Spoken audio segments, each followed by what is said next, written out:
Hello everyone, welcome to our YouTube channel. आज हम questions करने वाले हैं शिक्षा से संबंधित योजनाओं के बारे में, एजुकेशन स्कीम्स के बारे में। जो एजुकेशन स्कीम्स आई हैं उनको लगभग यहाँ पे कवर करने की कोशिश की गई है।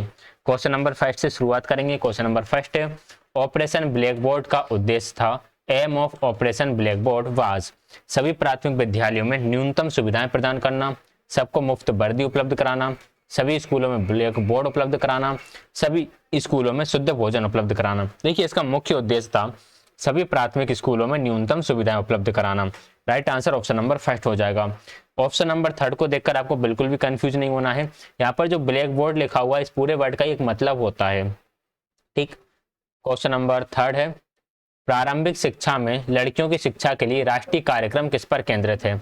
The national program for education of girls at elementary education focuses on, लैंगिक रूढ़ियों को तोड़ना और यह सुनिश्चित करना कि लड़कियों को प्रारंभिक स्तर पर अच्छी शिक्षा मिले, छात्राओं को विद्यालय से दूरी के मुद्दे या माता पिता की वित्तीय सामर्थ्य के कारण अपने स्कूल के अध्ययन को जारी रखने के अवसर से वंचित नहीं किया जाए, कन्या भ्रूण हत्या और शिशु हत्या से बालिकाओं की रक्षा करना और बाद में उनकी शिक्षा के लिए सहायता प्रदान करना, या फिर इनमें से कोई नहीं। देखिए, क्वेश्चन बोल रहा है प्रारंभिक शिक्षा में लड़कियों की शिक्षा के लिए राष्ट्रीय कार्यक्रम किस पर केंद्रित है?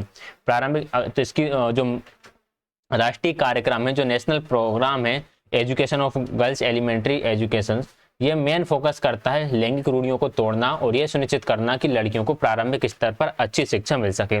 ये एनआईओएस से बना हुआ क्वेश्चन है, तो ऑप्शन नंबर फर्स्ट यहाँ पर राइट आंसर रहेगा। क्वेश्चन नंबर थर्ड है, राष्ट्रीय साक्षरता मिशन का उद्देश्य कितनी अवधि में कितने आयु वर्ग के वयस्कों को शिक्षित करना था? तो 80 साल की अवधि में 80 मिलियन वयस्कों को शिक्षित करना इसका लक्ष्य था। नेक्स्ट है क्वेश्चन नंबर 4, किस योजना के बाद SCERT को मजबूत किया गया और डाइट की स्थापना हुई? राष्ट्रीय साक्षरता मिशन, महिला समाख्या कार्यक्रम, माध्यमिक शिक्षा का व्यावसायीकरण, शिक्षक प्रशिक्षण संस्थानों को सुदृढ़ योजना बनाना। महिला समाख्या क्या है, इसके बारे में क्वेश्चन नंबर 5 में हम बात कर लेंगे। बाकी इसके बारे में एनआईओएस में बहुत बढ़िया दे रखा है।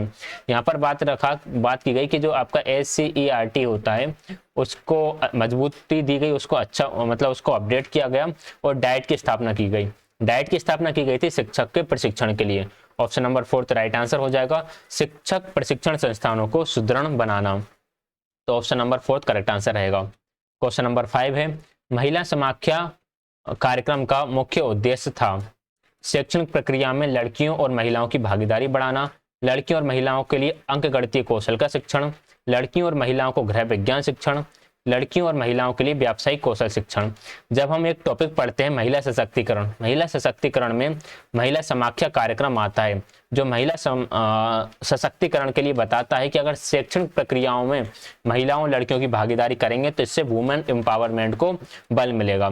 तो वहीं पर महिला समाख्या कार्यक्रम का थोड़ा सा जिक्र किया जाता है। Right answer option number first रहेगा। क्वेश्चन नंबर 6 है, इनमें से कौन सा माध्यमिक शिक्षा योजना के व्यावसायीकरण का उद्देश्य नहीं है? नोट पूछा गया है, ये हमें बताना है।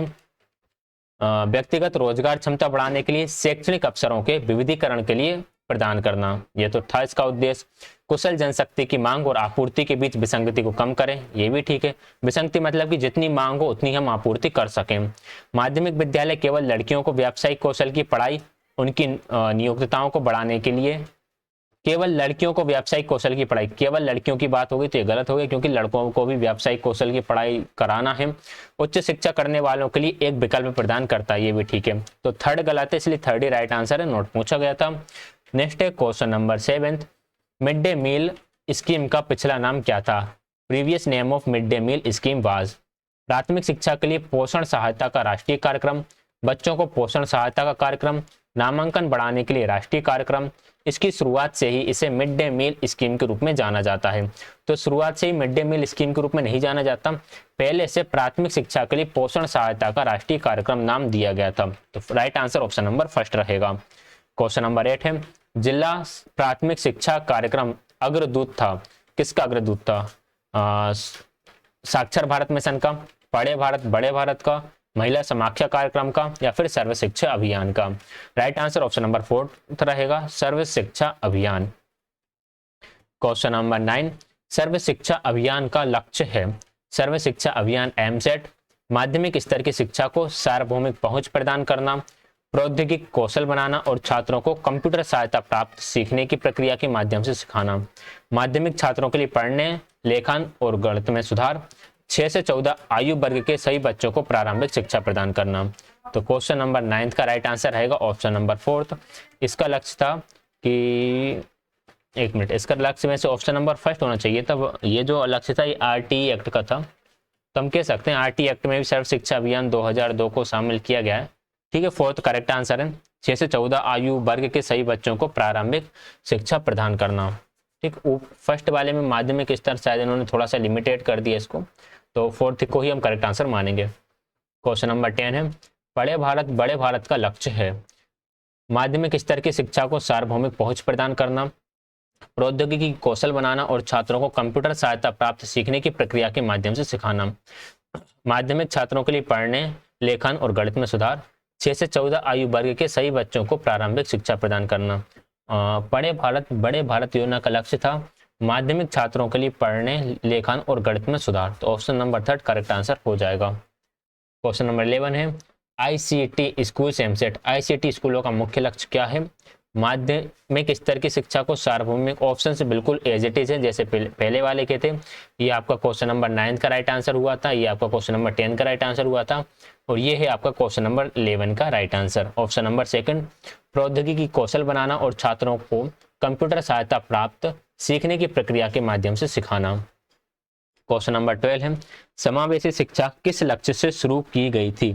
सभी विकलांग छात्रों को उचित परिवेश में सक्षम तरीके से स्कूली शिक्षा प्राप्त करने के लायक बनाने के लिए, विकलांग छात्रों को तकनीकी कौशल का निर्माण करने के लिए, विकलांग छात्रों के लिए पढ़ने, लेखन और गणित में सुधार के लिए, 6 से 14 आयु वर्ग में विकलांग छात्रों के लिए प्राथमिक शिक्षा प्रदान करने के लिए। देखिए, समावेशी शिक्षा का लक्ष्य ये था कि सभी विकलांग छात्रों को, किसी भी प्रकार की डिसेबिलिटीज उनके अंदर हो सकती है, छात्रों को उचित परिवेश में सक्षम तरीके से स्कूली शिक्षा प्राप्त करने के लायक बनाने के लिए। तो फर्स्ट करेक्ट आंसर रहेगा। क्वेश्चन नंबर 13 है, साक्षर भारत मिशन का लक्ष्य किसकी पुनरावृत्ति करना है? राष्ट्रीय साक्षरता मिशन, राष्ट्रीय माध्यमिक शिक्षा अभियान, बड़े भारत या फिर सर्व शिक्षा अभियान। क्वेश्चन नंबर 13 का right answer option number first रहेगा। साक्षर भारत मिशन राष्ट्रीय साक्षरता मिशन की पुनरावृत्ति करना है। क्वेश्चन नंबर 14, शिक्षा की कौन सी योजना न केवल आरटी अधिनियम के कार्यान्वयन के लिए सहायता प्रदान करती है, बल्कि इसे एनईपी 2020 की सिफारिशों के साथ भी जोड़ा गया है? प्रारंभिक शिक्षा में लड़कियों की शिक्षा के लिए राष्ट्रीय कार्यक्रम, बालिका छात्रावास योजना, बेटी बचाओ बेटी पढ़ाओ या फिर समग्र शिक्षा योजना। क्वेश्चन नंबर 14 का राइट आंसर ऑप्शन नंबर 4 रहेगा, समग्र शिक्षा योजना। हिंदी इंग्लिश में सेम ही है, समग्र शिक्षा योजना। क्वेश्चन नंबर 15 है, राष्ट्रीय माध्यमिक शिक्षा अभियान का लक्ष्य है।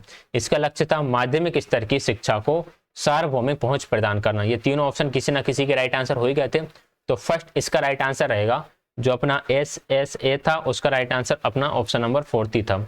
तो राइट आंसर इसका ऑप्शन नंबर फर्स्ट बनेगा, माध्यमिक स्तर की शिक्षा को सार्वभौमिक पहुंच प्रदान करना। तो ये थे हमारे 15 क्वेश्चन आज की क्लास के। ये रही इसकी आंसर की।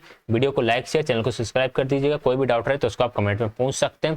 वीडियो देखने के लिए आप सभी का बहुत बहुत धन्यवाद।